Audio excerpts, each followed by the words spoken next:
Hello दोस्तों, कनक classes channel पर एक बार फिर आपका स्वागत है। मित्रों, अब तक हमारी जो चर्चा आपसे हुई है वो विषयगत हुई है, लेकिन मित्रों आज एक नया टॉपिक मैं लेके आया हूँ। हमारे एक भारतवंशी के बारे में है।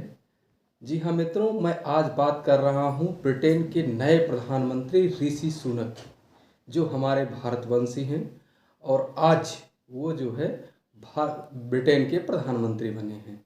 मित्रों, ये हमारे लिए गर्व की बात है कि हमारा एक भाई जो उस देश का प्रधानमंत्री बना है जो देश कभी हमको जो है गुलाम बना कर रखा था।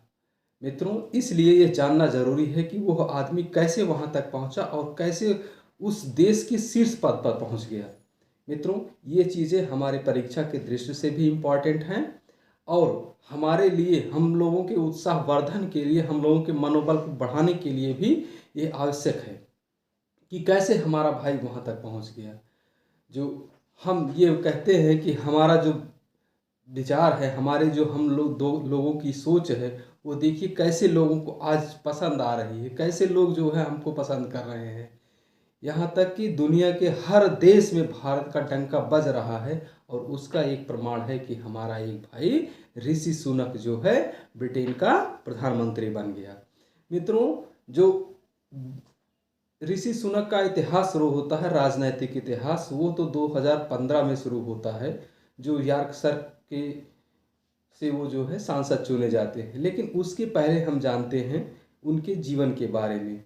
मित्रों, वो जो है दर्शन शास्त्र, राजनीति शास्त्र और अर्थशास्त्र, इन विषयों में स्नातक करने के बाद एमबीए की डिग्री प्राप्त किए। उसके बाद उन्होंने हमारे एक उद्योगपति के आर नारायण मूर्ति, इन्फोसिस कंपनी के मालिक की पुत्री से उन्होंने अपनी शादी की।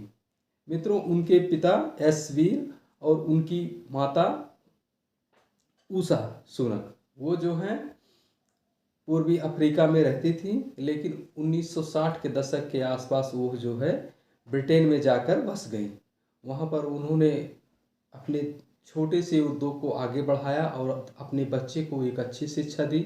जैसा कि हमने बताया कि वो 3 विषयों में स्नातक करने के बाद एमबीए की डिग्री लिए और एक अच्छे अर्थशास्त्री के रूप में प्रसिद्ध हुए और इन्फोसिस कंपनी में काम किया और उसकी सीईओ तक भी गए और 15 में यॉर्कशायर से उन्होंने जो है राजनीति में कदम रखा।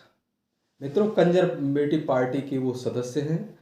अभी 1 महीने पहले की बात है जब वो बात आई थी। कंजरवेटिव पार्टी, ये जानते हैं कि मौजूदा समय में सत्ता में थी, लेकिन बोरिस जॉनसन के प्रधानमंत्री पद से त्यागपत्र देने के बाद कंजरवेटिव पार्टी में ये विवाद हो गया कि कौन, जब उन्होंने ब्रिटेन की अर्थव्यवस्था लगातार नीचे गिर रही थी, महंगाई बेरोजगारी लगातार बढ़ती जा रही थी, तो उनके ऊपर दबाव आया, उन्होंने इस्तीफा दे दिया। फिर कंजरवेटिव पार्टी में नेतृत्व को लेकर सवाल उठने लगे कि कौन सा व्यक्ति आगे आएगा। उसमें मित्रों 2 लोगों का नाम आया। एक महिला प्रत्याशी आई, ट्रस, और हमारे ऋषि सुनक।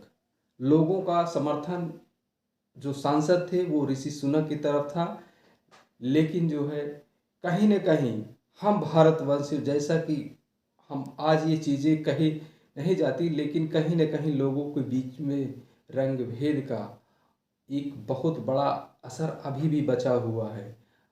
ब्रिटेन के गोरे लोग अभी भी हम लोगों से एक अलग स्वभाव का वो रखते हैं और हमको उस जैसे पद को नहीं देना चाहते थे कि कोई भारतवंशी हमारे देश का प्रधानमंत्री बने। उसी में मित्रों, उस चुनाव की दौड़ में लिज ट्रस ने ऐसी ऐसी बातें कही जो बिल्कुल अप्रासंगिक थी।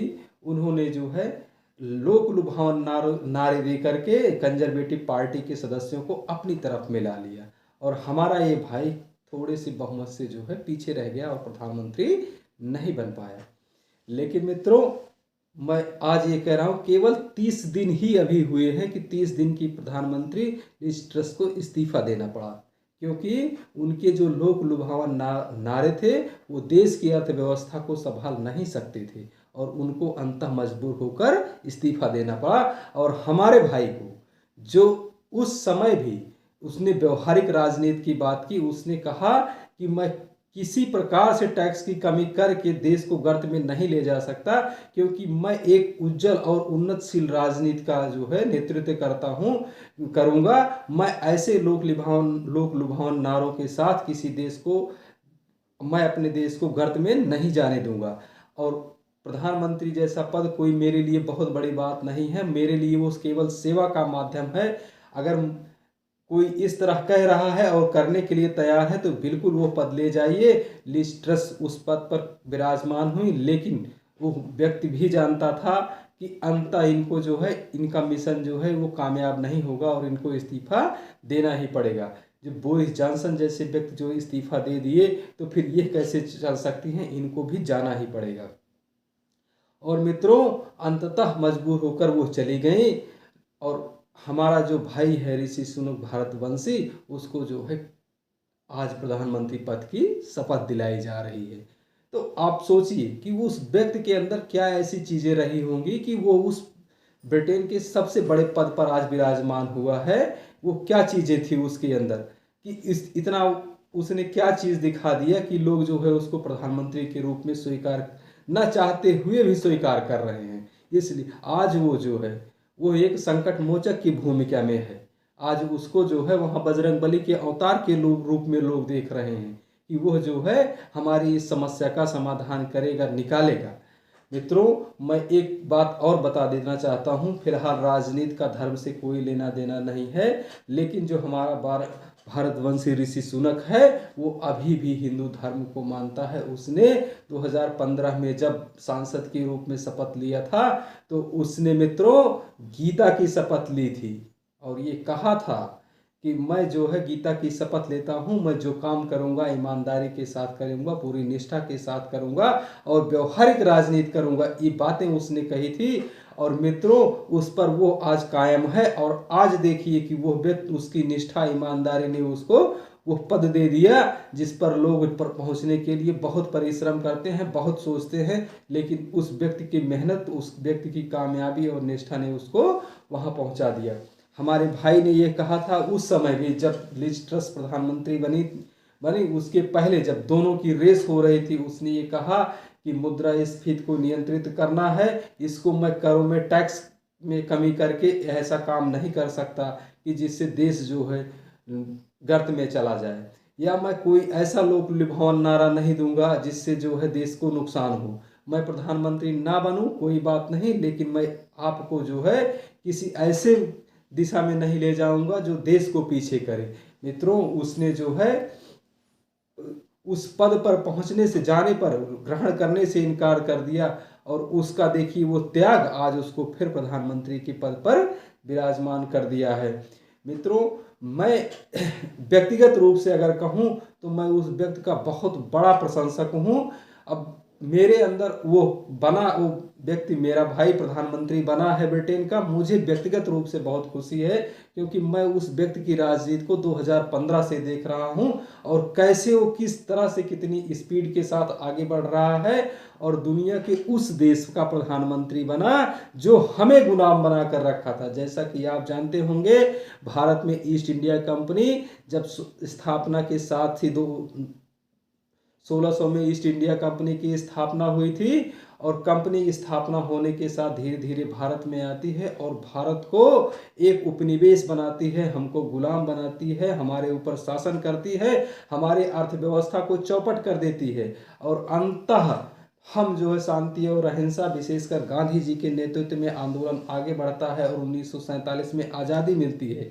लेकिन इस बीच में उन्होंने हमारा कितना शोषण किया, कितना गुलाम बनाए और नस्ली भेदभाव के कितने प्रताड़ना हमारे बुजुर्गों ने सही, हमारे पूर्वजों ने सही, वो चीज़ें आज चोट देती हैं। और ऋषि सुनक का प्रधानमंत्री बनना उस चोट पर एक मलहम का काम कर रहा है। मित्रों, वो जो है हमको आज गर्वान्वित महसूस कर रहा है कि हमारा ये भाई जो हम पर शासन करते थे आज उन पर शासन कर रहा है। ये मित्रों एक बहुत बड़ी बात है कि एक हमारा भाई वहाँ का प्रधानमंत्री बन गया।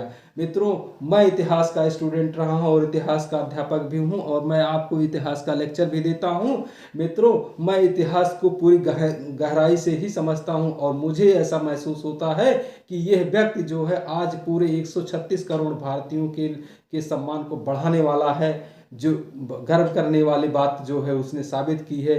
मित्रों, मैं ऋषि सुनक को बहुत बहुत दिल से धन्यवाद देता हूं और हजारों करोड़ों शुभकामनाएं मैं उस व्यक्ति को देना चाहता हूं जो ब्रिटेन का प्रधानमंत्री बनकर वहां का शासक बना, जो हमारे ऊपर शासन करते थे, आज उनके वंशज हमारे एक भाई के द्वारा शासित होंगे। ये हमारे लिए गर्व की बात है।